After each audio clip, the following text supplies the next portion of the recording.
Ya, bueno, les doy la más cordial bienvenida a esta segunda sesión. El objetivo hoy día es poder seguir dándoles material que les sea de mucha utilidad en este mes de lanzamiento del libro Método Suma.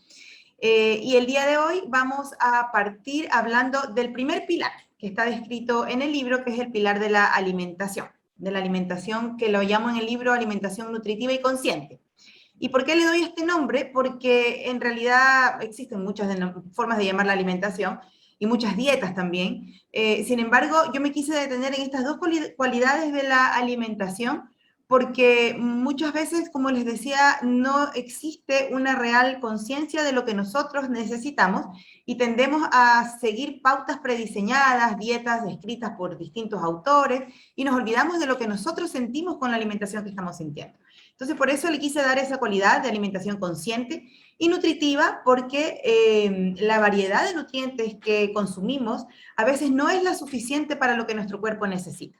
Entonces, igual es importante que ustedes puedan ir adquiriendo conocimiento respecto de cuáles son los nutrientes que su cuerpo necesita, cuáles son los nutrientes mínimos esperados para toda persona, pero también cuáles son los que cada uno de ustedes necesita.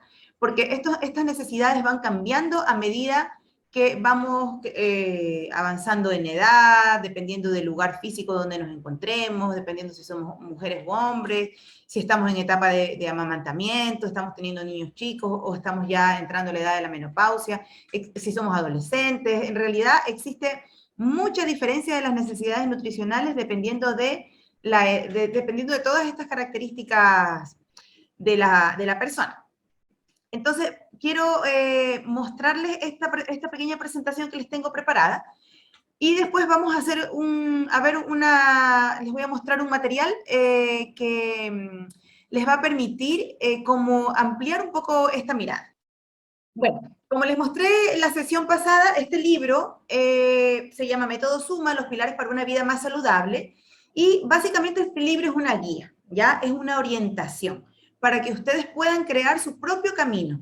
¿Y hacia dónde este camino? Hacia buscar una mejor calidad de vida, porque todos queremos sentirnos saludables. Entonces, a través de este libro, yo les pongo distintos métodos, distintas pautas de autoobservación, que son prácticas y son sencillas de seguir, para que ustedes puedan identificar cuáles son las principales dificultades que les están pidiendo vivir saludablemente. Este método suma, que incluye estos 4 pilares, que es la alimentación, bueno, en realidad son 8, todos los que están aquí, ¿verdad? Es una suma de todos los aspectos de nuestra vida y que inciden en nuestro bienestar, busca orientarlos a ustedes para que al leerlo puedan integrar estos pilares y vivir una vida más saludable, ¿ya? Entonces, el día de hoy nos vamos a detener un poco sobre la alimentación nutritiva y consciente.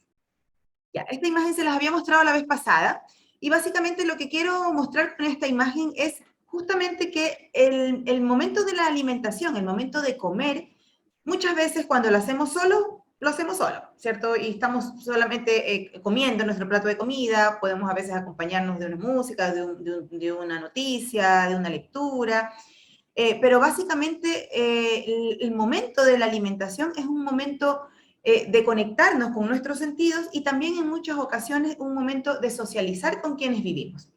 Y por esto es tan importante que prestemos atención y que generemos mucha conciencia de cuáles son las condiciones que tiene el entorno en el momento que nos estamos alimentando.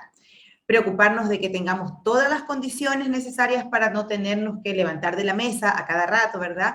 Preparar nuestra mesa como si fuéramos nuestros mejores invitados, con todos los utensilios que vamos a utilizar para poder comer, preocuparnos de haber tenido una minuta o un alimento que realmente sabemos que nos cae bien y generar un ambiente grato y acogedor. Sin embargo, esto no siempre ocurre. Y alimentarse en conjunto con otras personas a veces termina siendo más una dificultad que algo sencillo. ¿Por qué? Porque al vivir en familia todos tenemos distintos gustos, todos tenemos distintas necesidades. Aunque formemos parte del mismo grupo familiar, hay personas, hay niños, hay adolescentes, hay adultos, hay a quienes les gusta todo lo que hay a quienes no les gusta lo que hay. Y muchas veces la persona que cocina tiende como a generar muchas variedades de platos o termina enojándose y diciendo, bueno, esto es lo que hay y se tiene que comer lo que hay. Esto, que muchas veces lo habremos escuchado, ¿cierto? Termina siendo como algo que empieza como a jugar en contra de la necesidad de la persona. ¿Por qué? Porque como les decía al inicio, no todas las personas, no todas las personas necesitan los mismos alimentos. ¿De qué depende lo que necesitamos? Primero tenemos que considerar dónde nacimos. ¿Ya? Es muy importante el lugar donde nacimos. No es igual nacer en Sudamérica que nacer en Norteamérica, o nacer en Europa, o en Australia, o en África, o en España. ¿Por qué? Porque los climas de los distintos continentes, de los distintos países, las costumbres, las culturas, son muy diversas, son muy distintas. Y si le sumamos a esto la complejidad de la migración, que cuando nacemos en un lugar y luego nos movemos del lugar, bien sea dentro del mismo país o bien sea dentro de otro, del mismo continente, pero un pequeño cambio es algo significativo para la persona porque los que han migrado se podrán dar cuenta que las costumbres son muy distintas. Si ya las costumbres entre una familia y otra familia son distintas, más aún si estas familias las llevamos a otro lugar del planeta. Entonces, lo primero que tienen que considerar es el lugar donde nacieron y recordar cuáles son aquellas costumbres o aquellas pautas, las historias alimentarias que ustedes vivieron en su infancia al nacer, ¿ya? Y con las que fueron criados. También es importante considerar el clima, ¿ya? No vamos a tener el mismo apetito si estamos en un lugar al pie del mar, que si estamos en un lugar frío, como está la foto de aquí, ¿cierto? En donde apenas hay unas pocas horas de sol. Usualmente, cuando estamos en un lugar frío, tendemos a sentir más hambre porque nuestro cuerpo está generando o está gastando mucha más energía y necesita estar más activo y necesita también calentarse, porque está muy frío afuera.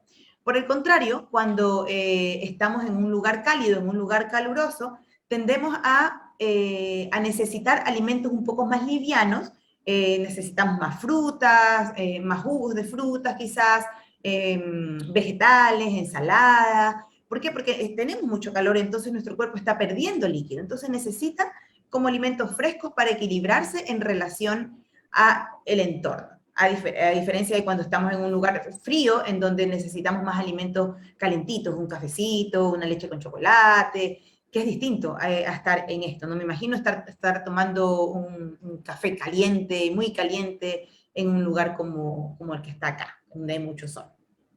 Entonces ese es un segundo factor a considerar. Y ahí empezamos a generar la conciencia respecto de cómo está nuestro cuerpo y de qué es lo que necesita en relación a mi necesidad alimentaria.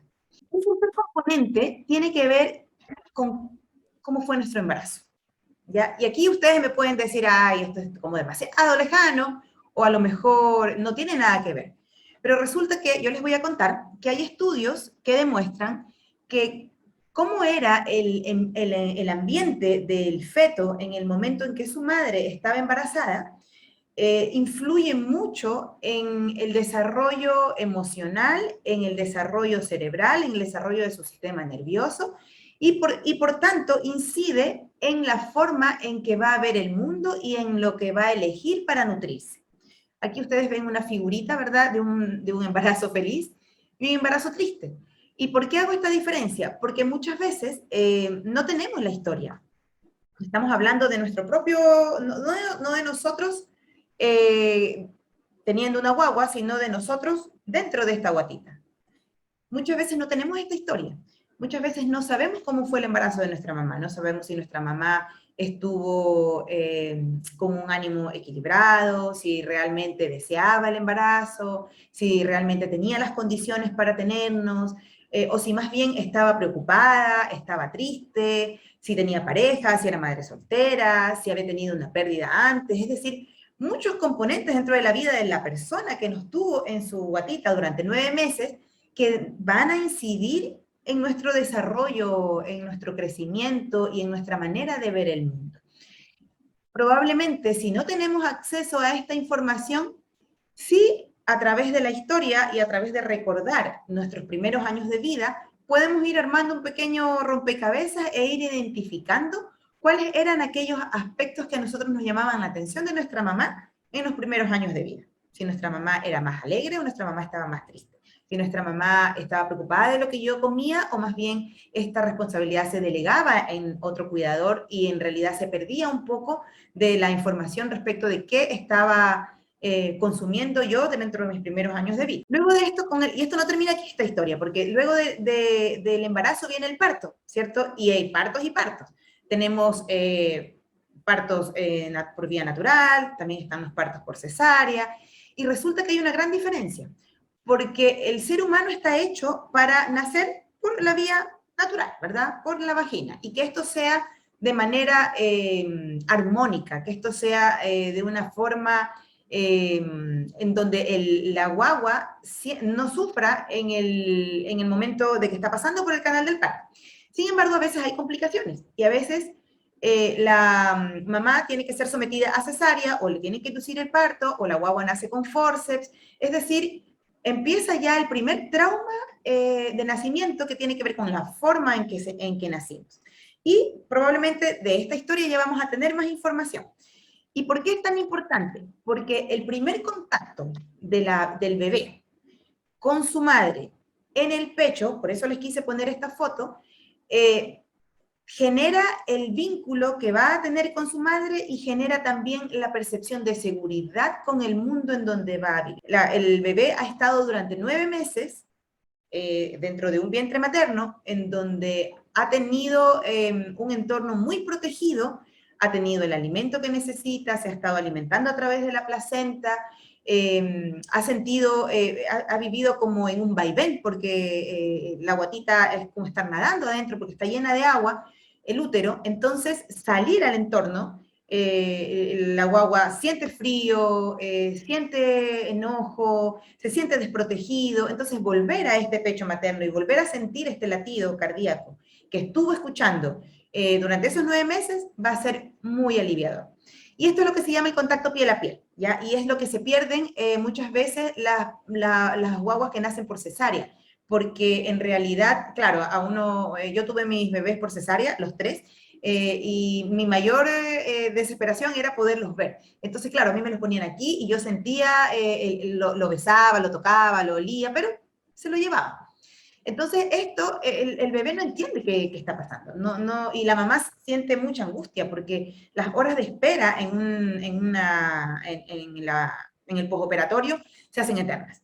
Entonces, esto es un aspecto muy importante en el vínculo materno con la guagua. ¿Y por qué les nombro esto? Porque de este vínculo materno va a depender la forma en que la guagua o el bebé va a alimentarse los siguientes años de vida. Algunas madres optan por dar lactancia, ¿cierto? Y otras madres optan por hacer una alimentación mixta y otras van por alimentación mixta completamente.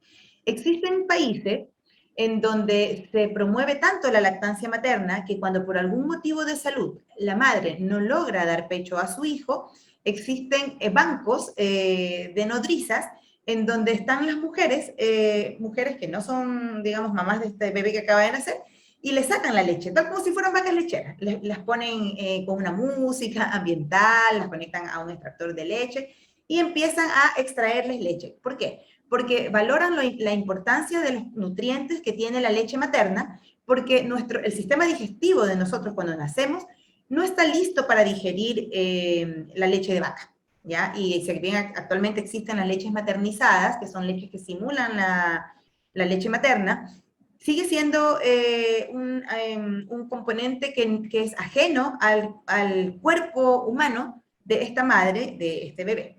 Por eso es tan importante la lactancia materna y se ha observado en estudios muestran que los bebés a largo plazo, los bebés que han sido alimentados con lactancia materna, tienen menos alergias, padecen de menos obesidad, de menos enfermedades crónicas en la edad adulta que los bebés que fueron alimentados por lactancia artificial, porque años atrás hubo como un boom de esta lactancia artificial y se privilegiaba mucho esto de no dar pecho y de dar leche de tarro. Ahora, menos mal, estamos volviendo hacia atrás. Sin embargo, aquí también hay todo un cuestionamiento, porque existen distintas posturas en relación a la forma de dar la lactancia materna. Existen mamás que tienen que esconderse para dar pecho, existen familias que no ven bien que a la mamá se le vea su pechuga, decimos aquí en Chile, ¿cierto? Y que esté al aire, cuando esto es lo más natural. Mi profesor, cuando yo pasaba por pediatría en la formación de medicina en el pregrado, nos decía que dar pecho es lo más natural. Y nos decía, ustedes han visto una vaca colocándose un pañito para que no se le vea su ubre. Es antinatural ocultarse para dar pecho. Entonces, este proceso, que es el proceso de la lactancia, el dar de lactar, tiene que ser lo más natural posible. Y también aquí les invito a que ustedes investiguen hacia atrás cómo fue sus primeros años de alimentación. ¿Tomaron lactancia materna? ¿Hasta cuántos meses tomaron? Aquí les quise poner un bebé no tan chico, porque existen mamás que dan pecho hasta los 3, 4 años, existen culturas, está la cultura mapuche que da pecho hasta grande, a la guagua dan pecho hasta que el bebé camina incluso. Y los bebés toman, dicen ellos, como un ternerito y se para al pie de la tetita de la mamá y toma su leche materna. Entonces investiguen ustedes, porque estamos tratando de implementar esto en ustedes, investiguen cómo fue sus primeros años de alimentación y si tuvieron o no lactancia materna y cuánto tiempo, ¿ya? Porque eso también va a incidir. Luego vamos un pasito más allá. ¿Cuáles fueron sus primeros gustos alimentarios? Estoy tratando con esto de que ustedes identifiquen su historia alimentaria. ¿Cuáles eran sus alimentos preferidos? ¿Cuáles eran los alimentos que rechazaban? Preferían más, bueno, cuando yo era chica no había mucho esto de la comida chatarra, pero ahora hay mucha disponibilidad de comida chatarra para los niños.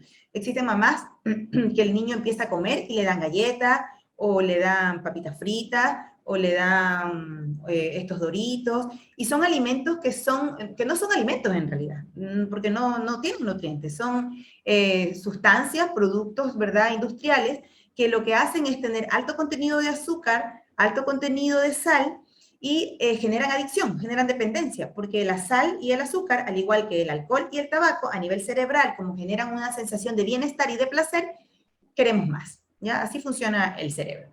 Por eso es tan importante que en los primeros años de vida el bebé coma lo más natural posible, se le pide que no se le ponga sal a la comida y que se incluya a la alimentación de la casa un poco más tardío. Ya es por este motivo, no solamente porque no tiene dientes, sino para exponerlo un poco más retardado a la sal, al azúcar y tenga más contacto con los alimentos naturales. Entonces también investiguen cómo fueron sus primeros años de alimentación y traten aquí ya de recordar cuáles eran sus alimentos preferidos. ¿Por qué? Porque esto les va a dar, y eso es lo que les digo a través de unas pautitas en el libro, les va a dar mucha información de qué es lo que necesitan.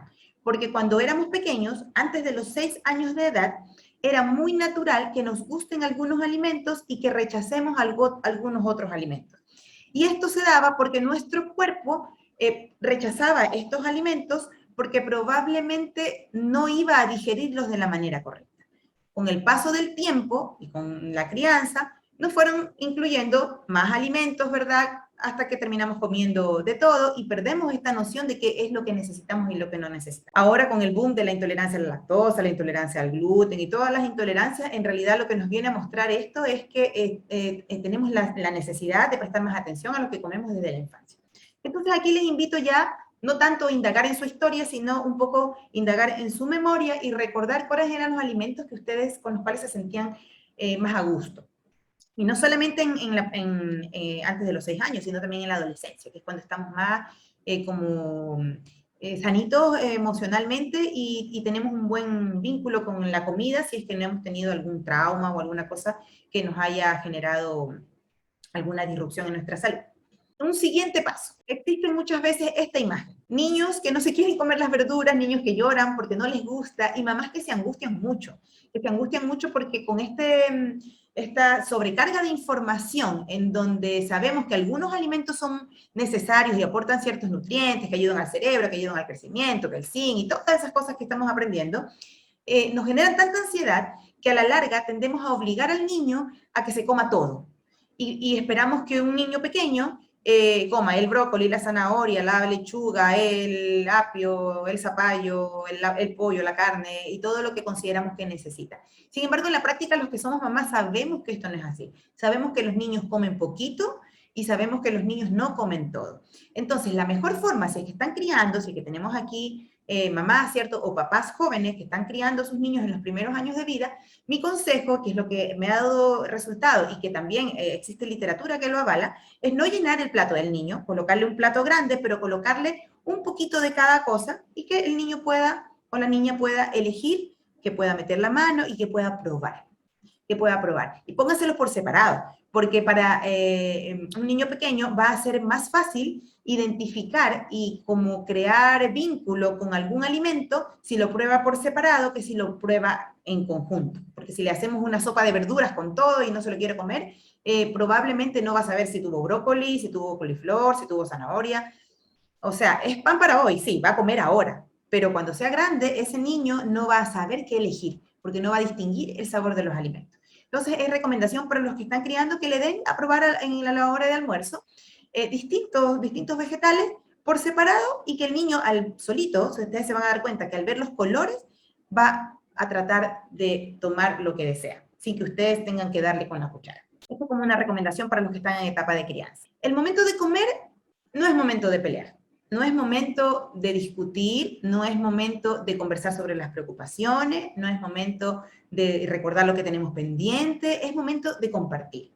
Es momento de socializar si estamos en conjunto con nuestra familia y es momento de, a lo mejor, de disfrutar si es que estamos comiendo solo y no exponernos a ver a lo mejor noticias o noticias sobre la pandemia o cuántos casos han aumentado, porque en realidad esto lo que hace es aumentar más la adrenalina, porque lo que entra por los ojos, y todo lo que nos genera temor hace que aumente nuestra adrenalina, aumente nuestro cortisol, que son sustancias que a la larga aumentan nuestra frecuencia cardíaca y no vamos a tener una buena digestión.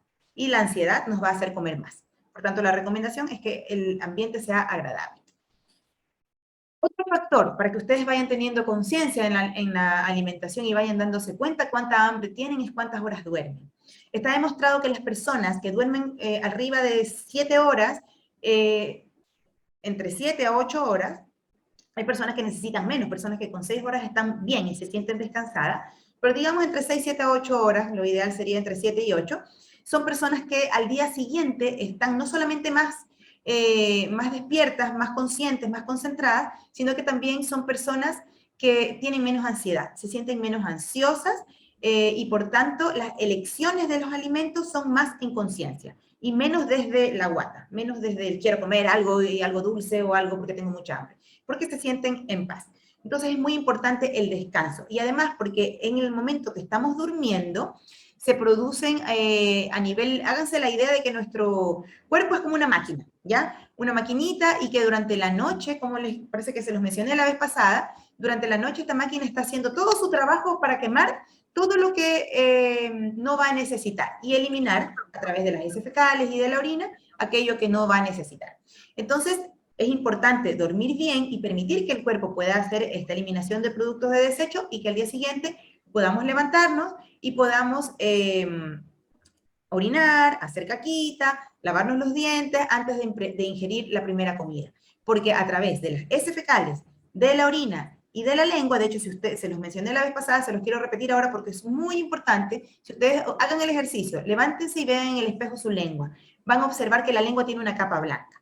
Esa capa blanca son toxinas que hay que eliminar. Por nada del mundo tienen que tomar agua sin haber limpiado esa lengua. Al igual que haber hecho pipí y haber hecho caquita, si es que tienen el deseo de hacer caquita en la mañana, pero pipí sí o sí, porque hay que desocupar el intestino, limpiar la lengua, existen unos raspadores de lengua que pueden conseguir en el comercio que son de cobre, se limpian la lengua, se cepillan los dientes y ahora sí pueden empezar su día. Un buen gran vaso de agua a temperatura ambiente para que el intestino inmediatamente va a empezar a movilizarse y van a poder defecar para quienes tienen problemas digestivos. No es normal tener estreñimiento. Un factor importantísimo que tiene que ver con la alimentación tiene que ver con el trabajo, con nuestra carrera. Idealmente, nuestro trabajo, nuestra profesión debiese ser nuestra vocación. Es lo que todos esperaríamos, que nuestro trabajo o lo que hacemos sea lo que realmente amamos hacer. Porque así nos vamos a sentir en equilibrio, nos vamos a sentir en paz y por tanto vamos a tener mejores elecciones de vida. Sin embargo, muchas veces estamos en trabajos en donde nos sentimos un poco así. ¿cierto? En donde sentimos que la sobrecarga, bueno, no todos aquí deben trabajar en oficina, yo trabajo en el área de la salud, sin embargo, muchas veces uno siente que la sobrecarga de actividades en realidad se aleja mucho de aquello que soñábamos como vocación de vida. Entonces, aquí un poquito a tratar de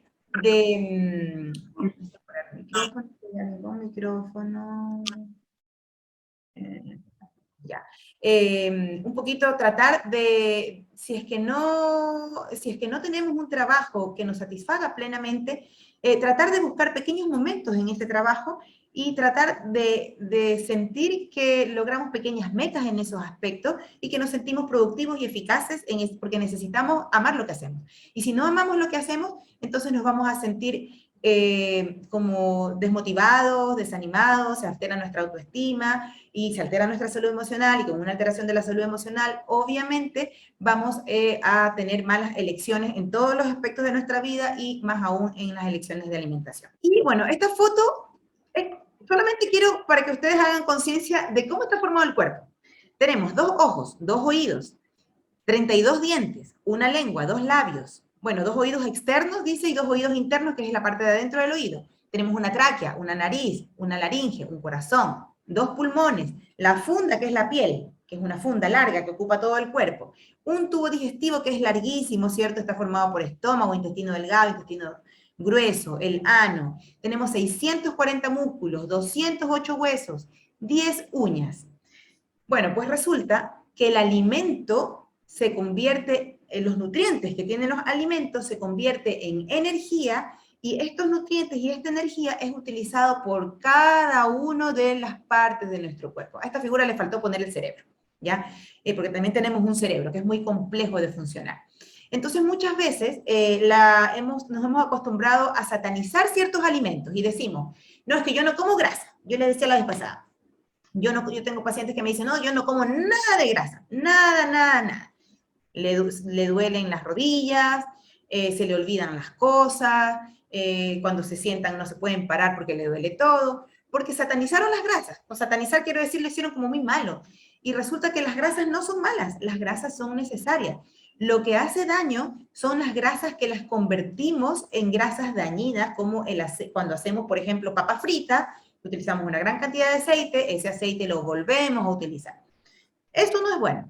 La mantequilla, por ejemplo, a lo mejor no es buena, pero si ustedes comen, por ejemplo, un aceite, le ponen un poquito de aceite de oliva a su comida, le ponen un poquito, comen algo de frutos secos, se preocupan de que cuando están salteando las verduras, igual saltearlas en un aceite que sea de buena calidad, como el aceite de oliva, el aceite de coco, el aceite de sésamo, y no lo fríen, sino que solamente es un salteado para que se impregne el sabor el aceite permita que se impregne mejor el sabor de las verduras.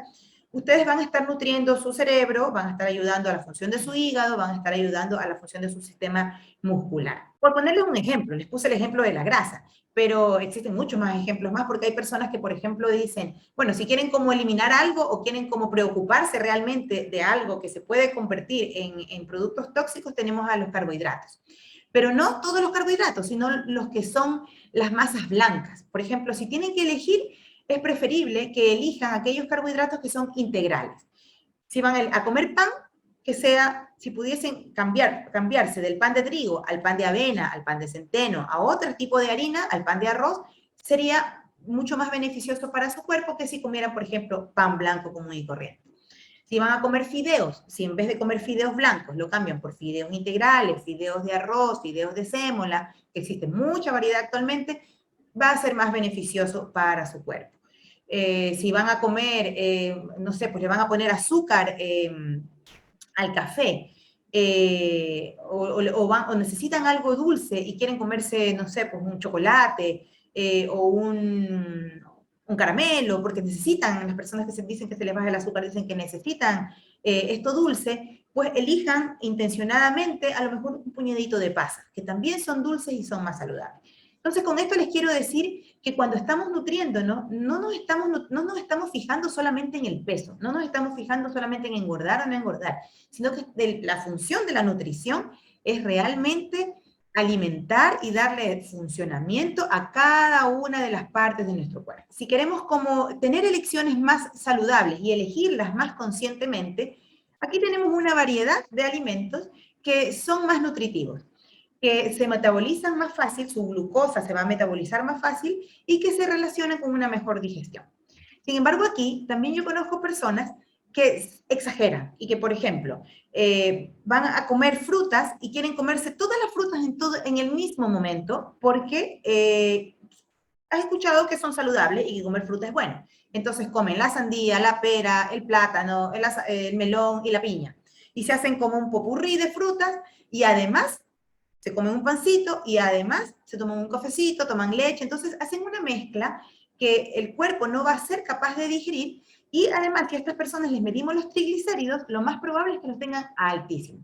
¿Ya? ¿Y por qué? Porque han excedido el nivel de glucosa que su cuerpo puede digerir. Cada fruta tiene una cantidad de glucosa que se va a transformar en energía.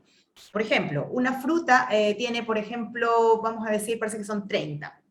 No, son 15 unidades de glucosa. Si ponemos 2 frutas, ya no estaremos comiendo 15, estaremos comiendo 30. Si comemos 3 frutas, estaremos comiendo 45.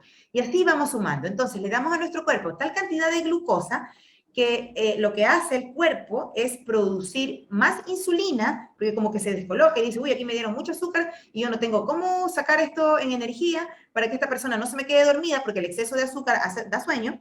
Para que esta persona no se me quede dormida y empiece a trabajar, pongo a trabajar el páncreas como loco, produce una gran cantidad de insulina y no logra metabolizar toda la glucosa que comió, porque fue tanta el azúcar que ingirió que no es capaz de digerir toda esta glucosa. Y esta es la famosa resistencia a la insulina, que andan los pacientes pidiendo que por favor le den una pastillita porque han escuchado que la metformina. Y es más simple que eso. La solución está en elegir adecuadamente el alimento y en comer un alimento por vez. No hacer como una mezcolanza de frutas porque les da mucha carga de glucosa. Y en el caso de los vegetales, ahí tenemos un poquito más de libertad y sí los podemos mezclar porque los vegetales tienen menos glucosa y por tanto no va a ser tanto el pic de azúcar que vamos a tener en nuestra sangre, por tanto son más recomendados. Lo que se recomienda es que en total tengamos 5 porciones, ya entre frutas y verduras, es decir, 2 frutas y 3 porciones de ensalada, ¿ya? Que en el fondo pueden hacer como un mix, se lo pueden preparar en sopa, en ensalada fría, cocida. Ojo que cuando hablamos de ensaladas nos estamos refiriendo a las de color verde, a las de colores. No estamos hablando ni de la papa ni del choclo, ¿ya? Porque ahí esas nos dan mucha cantidad de azúcar. Cuando estamos hablando de ensaladas nos referimos al brócoli, al apio, a la cebolla, al morrón, a la zanahoria, al zapallo italiano. Hay una infinidad de vegetales, a la espinaca, a la selga. Bueno, ahí cada uno de acuerdo al lugar donde se encuentre va a tener mayor o menor disponibilidad. En los lugares como acá, como Chile, dependemos un poco de la estación. Les quise poner esta foto porque resulta que hay familias que tienen mucha tendencia a comer mucha carne, ¿ya? Y si bien la carne es como el salto evolutivo que permitió al ser humano comer, o sea, que el cerebro se desarrolle y crezca y es necesaria para el crecimiento y el desarrollo, también ustedes tienen que saber la otra parte de la historia, que cuando el ser humano primero era recolector, ¿verdad? Recolectaba frutas, recolectaba semillas, y eso comía, y vegetales, lo que daba la tierra. Sin embargo, después empezó a cazar y creó estas lanzas para cazar animales. Pero la caza era para el año. O sea, estos sujetos que están aquí están cazando este mamut, porque además vivían en comunidad, iban a guardar la carne para comer durante el invierno porque no van a poder salir a recolectar frutas y verduras. Eso es lo que ocurría. Entonces el cuerpo humano estaba listo para comer carne ocasionalmente.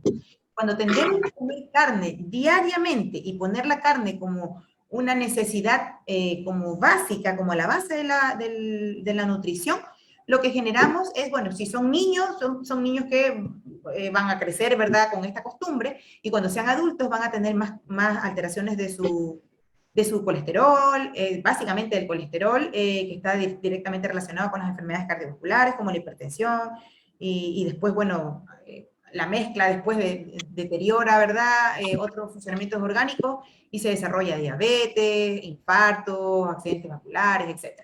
Entonces, ¿qué les estoy diciendo con esto? No que por comer carne les van a dar todas estas enfermedades, sino que también utilicemos en los momentos adecuados para comer las carnes y elijamos la mejor carne para nosotros. Porque no todos pueden tolerar las carnes rojas. Hay quienes solo toleran las blancas y hay quienes solo toleran los pescados. Hay quienes son vegetarianos y no quieren comer carne. Entonces, cada cuerpo y cada individuo tiene necesidades distintas y gustos distintos y esto tiene que ser escuchado. Pero también tiene que esta elección hacerse con conciencia y con mucha paciencia. Por último, el agua. Les quise poner esta figurita porque ¿sabían ustedes que el cuerpo humano es 70% agua? En la figurita que les mostré anteriormente decíamos que teníamos alrededor de 5 litros de sangre.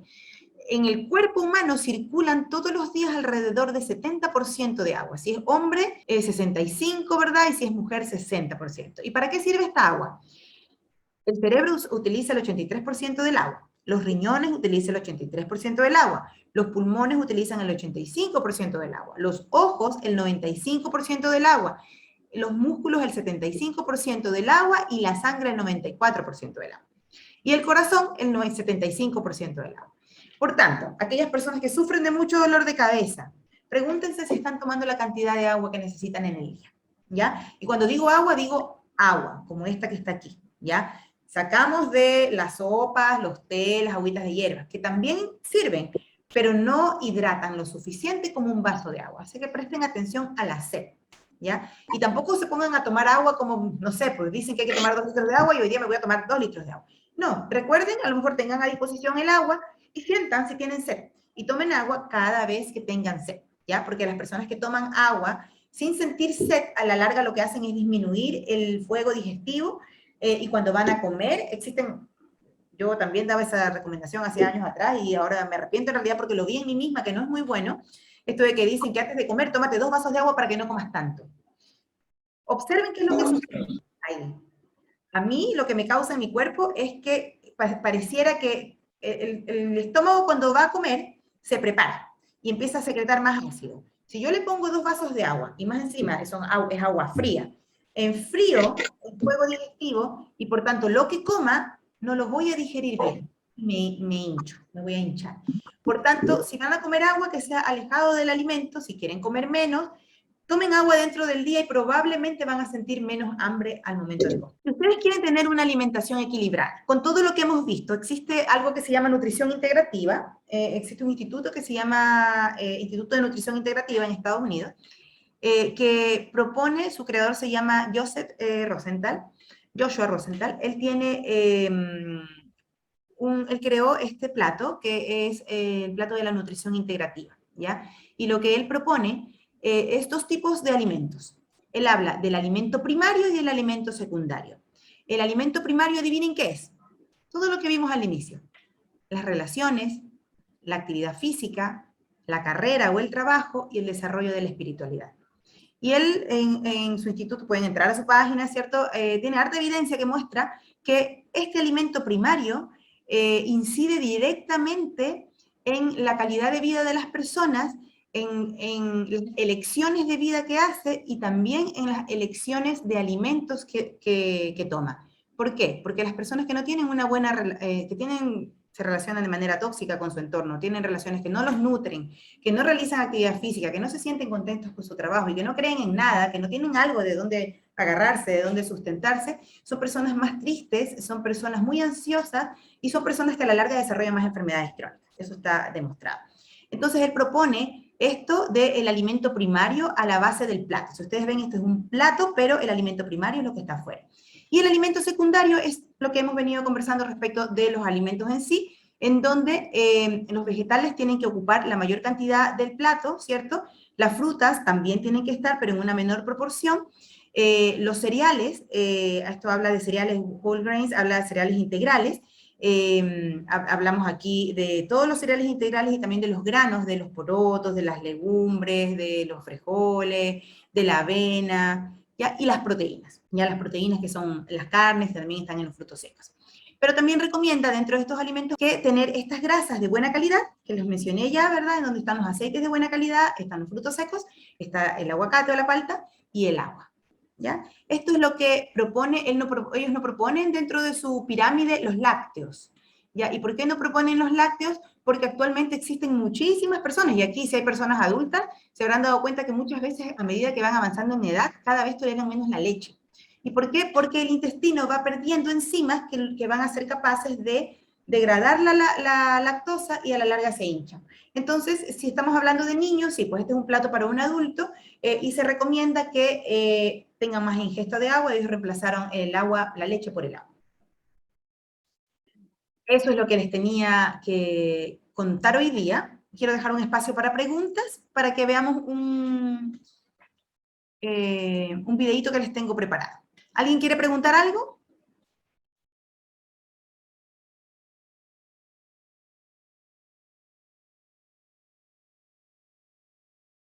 Uy, hay hartas personas. Muchos saludos a todos los que se han conectado. Qué alegría ver que están tantos y tantas. No les veo las caras. Me gustaría que enciendan sus camaritas para ver las caritas. Hola, hola, hola. Qué gusto verla. Hola, Oli, ¿te conectaste? Bueno, para ti iba el consejo que estabas criando, sin saber que estabas. Qué linda guagua. Hola, hola Marcela, hola amiga Bea, Maca, Emma, está Gastón. Uy, hay tantos.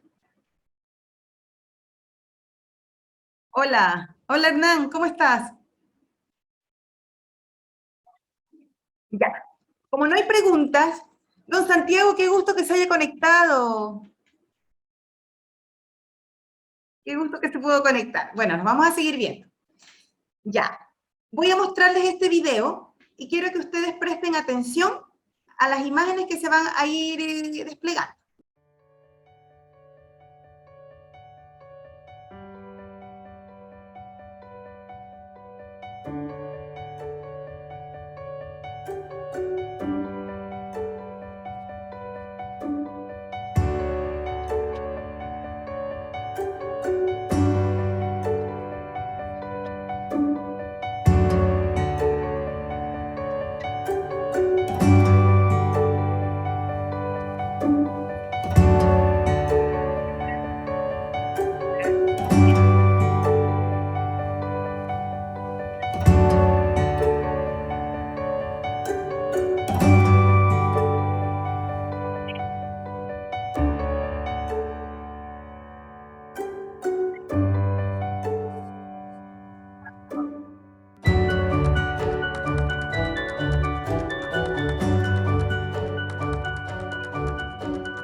Bueno, con esa imagen que les mostré, espero que la hayan podido ver, quería hacer como una conclusión de que la nutrición y la alimentación es mucho más que lo que tenemos en el plato.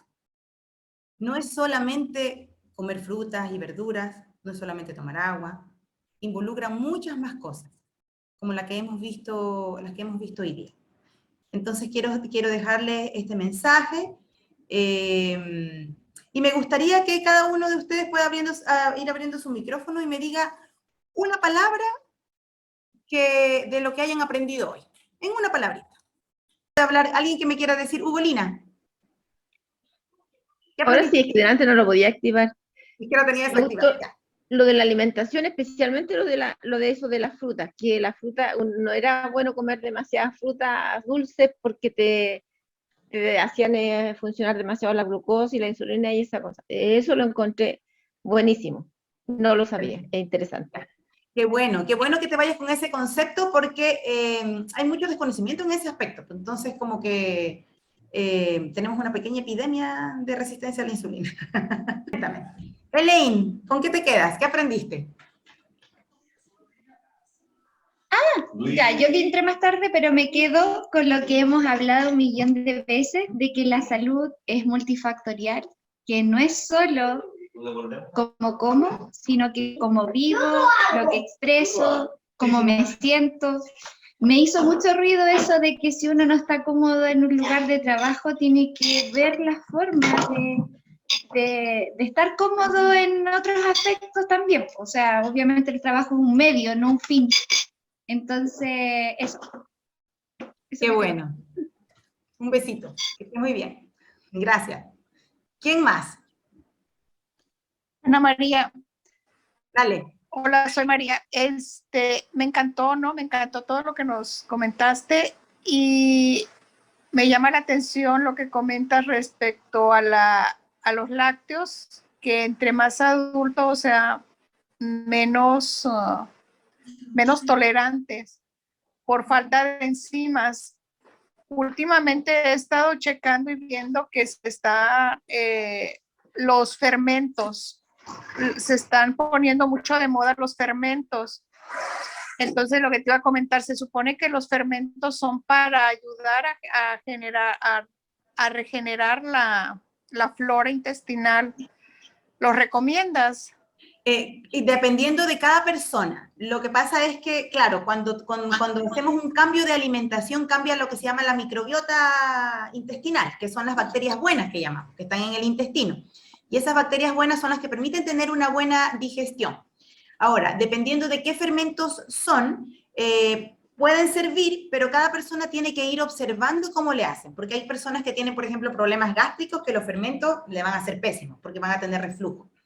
Entonces, es importante no sobreexcederse y que ninguna receta sea como que nos obnubilemos y nos queremos cambiar hacia hacer eso solamente, sino ir observando cómo nos hace en nuestro cuerpo. Ok, gracias. Y si podemos Mi preparar nuestros respeto. propios fermentos, mejor. Pues. Si podemos, en Sí, vez de claro. comprar fermentos, prepararlos nosotros, es más saludable. Gracias, gracias. Ya. ¿Alguien más? No veo las manitos, así que si quieren activen sus micrófonos y me pueden decir. Alida, vamos. Hola. Bueno, hola, yo me quedo con el tema del agua, porque igual desde que uno está en el colegio, a uno le incitan a tomar mucho líquido, mucha agua, mucha agua, mucha agua, pero no había escuchado que si me la tomaba previo al almuerzo iba a generar algo contraindicado, o sea que no es como el mejor horario de ingerirla. Entonces aprendí eso, que o sea, si voy a consumir agua, que sea ojalá en otros momentos, no en el anterior a las comidas. Exacto. Muy bien. Observa que te vas a sentir mejor, Doctora, vas a sentir mejor digestión. lectura consulta. ¿Se puede? Sí, dígame. Ya, ¿qué pasa? Por ejemplo, si a mí me prohibieron los carbohidratos y me dijeron que tenía que suprimirlos, si mi cuerpo toleraba la avena, ingerir avena, en todos sus tipos. Me contrarrestará mucho otras cosas, porque por ejemplo me prohibieron el pan, la harina, el papa, los derivados del trigo, porque me provocan cólicos terribles. Y me lo hicieron cambiarlo por avena, o sea, hoy día con pan de avena, salvados de avena, avena en copos, en diferentes formas lo tengo que incluir como para reemplazar lo que le da el peso a mi estómago, el equilibrio de peso a la comida, porque el resto son tengo que comer proteínas y muchos vegetales y bueno, la fruta. Sí, yo creo que te vas a aburrir. O sea, está bien si no lo toleras, lo que estás suspendiendo y es el trigo. Es el trigo el que no estás tolerando.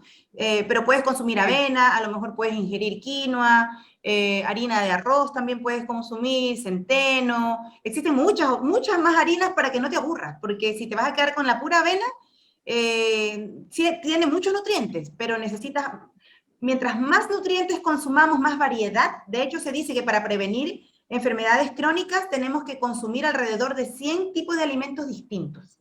Alimentos, no estoy hablando de platos, estoy hablando de ingredientes. Avena, arroz, entonces a lo mejor, y bueno, y muchos más que tienen carbohidratos. Los carbohidratos no solamente están en el trigo.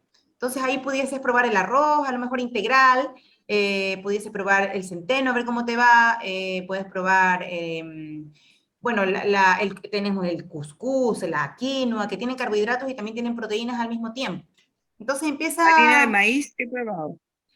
También puede ser, sí, un poco amarga, sí, pero si te Sí, gusta, la he ido variando entre eso.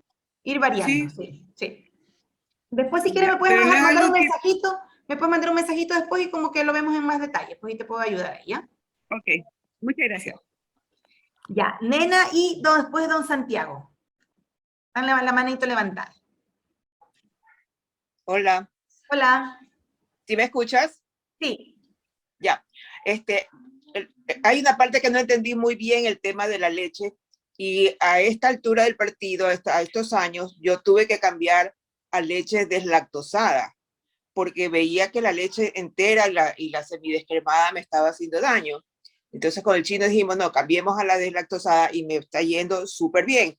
Lo que he aprendido hoy día es que, y que lo normalmente yo lo hacía, a comer la piña mezclada con guineo, que es nuestra fruta normal, ¿no? Eso aprendí hoy, que ya no lo debo de hacer porque sí como eso y qué ardor de estómago que me da. Brillante. Gracias, amor. Eso aprendí hoy. Gracias, ya tía, un beso. Te amo. Igual. Don Santiago, Doctora, muy buenas tardes. buenas tardes. Eh, Doctora, yo me voy a referir, me quedé con el asunto de las frutas. Yo soy en este momento dependiente, o sea, tengo, eh, consumo insulina y por lo tanto, según las equivalencias que usted dio con respecto a las frutas, eh, es mucho, porque soy de los que como un montón de fruta. Mezclo plátano Claro. con pepino, dulce, damasco, pera y cosas por el estilo según sea la temporada. Pero continuamente estoy haciendo eso. Por lo tanto, voy a tener que... la cantidad altera mucho el orden, tengo entendido, porque vamos sumando. Claro. Sí, lo ideal es que no coma, Yo no mezcle no las frutas podría porque comer sobrecarga más de de dos glucosa. frutas. ¿Cómo? Correcto, correcto. Y eso me afecta al estar usando insulina. Sí. Lo más probable es que cuando vaya a control el médico le tenga que subir la insulina. y ahí vamos dando. Entonces, sí, pues, mire, para que pueda hacer una elección como con conocimiento, yo le voy a mandar a su teléfono como la equivalencia de cada fruta con los carbohidratos y de cada vegetal con los carbohidratos, para que usted sepa qué mezclar. Perfecto. ¿Ya? Una Pero última consulta. como norma general, no mezclar dos frutas, porque ahí se va a sobrepasar de los carbohidratos. Perfecto. Como última consulta, Sí. yo consumo, en cuanto a el yogur de pajarito, pero el yogur de pajarito que lo hago yo acá, ¿Mm? eh, digamos, lo hago en forma doméstica. Eh, ¿Eso me afecta en algo con respecto a los lácteos? No, no, no, no. Mire, los lácteos no es que sean malos. Si usted los puede tolerar y le gustan, los puede consumir. De hecho, con los lácteos no está poniendo carbohidratos a su alimento, le dan proteína. Si los puede digerir, sígalos consumiendo. Yo lo que les mostré es como la recomendación que hace este instituto, porque existe una alta cantidad de personas con intolerancia a los lácteos. Entonces, si tiene intolerancia a los lácteos, hay que suspenderlos. Por eso usted no le hacen mal, sígalos consumiendo. El cuerpo le va avisando. No, sí, eso lo tengo claro. Sí. Hasta el momento no tengo rechazo, afortunadamente. Ya, doctora, eso muy amable, muy interesante. Por fin me logré comunicar porque he faltado a las otras reuniones que la he visto, pero no hay caso. Ahora, con un poquitito más de tecnología, parece que aprendí hasta que me conecté. Ya, muy Gracias. bien. Ya, don Santiago. Ya, ¿alguien más? ¿Alguien más quiere decir algo antes de finalizar? Estamos ya en la hora, para no ocupar su tiempo también. Y ya me tengo que retirar saludos. Ya, chao Nachito, yo creo que se fue. Bueno, Les agradezco profundamente que hayan estado hoy día tan atentos y que hayan sido tantos. Me gusta tanto verlos a todos, aunque no vea siempre sus caras, pero sé que de a poquito vamos a irnos como incorporando esta nueva forma de ver la salud, ¿ya? Porque uno de mis deseos en realidad de corazón es que la salud no sea vista solamente como la entrega de medicamentos. O sea, yo como médico durante años me he cuestionado eso y ahora finalmente encontré como la forma de acercarme a las personas de una manera sin que medien solamente esta transacción, ¿verdad? De dar una receta, y utilizando como elementos y cosas que están más al alcance de ustedes. Porque cuando ustedes van a ver al médico, es un minutito, son unos minutos de su vida, 20 minutos, media hora, lo mucho, pero la vida se la llevan ustedes. Y las dudas aparecen cuando están en sus casas. Entonces, me interesa mucho que formemos esta comunidad, que sea una comunidad de aprendizaje, que sientan la tranquilidad, anoten sus preguntas. La próxima sesión vamos a conversar sobre el pilar del movimiento y vamos a hablar de lo que es el movimiento armónico y les quiero mostrar cómo este movimiento armónico, cómo es importante que este movimiento sea armónico, que tampoco sea impuesto, cómo es importante que hagan el ejercicio que sienten que pueden hacer y que no se obliguen a correr o a hacer abdominales si es que no les gusta. Aquí lo importante es que ustedes puedan aprender a encontrar la sabiduría dentro de ustedes mismos. Ya vimos el tema de la alimentación, que aprendan a reconocer lo que su cuerpo necesita, que aprendan a identificar algunas cosas que pudiesen hacerles mal y que tomen las mejores decisiones. Eso. Así que me despido de ustedes. Muchas gracias por haber estado hoy día. Un abrazo, un beso y nos vemos en la próxima. Ahí les voy a estar comunicando la fecha de la próxima sesión. ¿Ya? Adiós. Chao, gracias. Chao. Gracias. Gracias. Muchas gracias. Un placer. Besitos.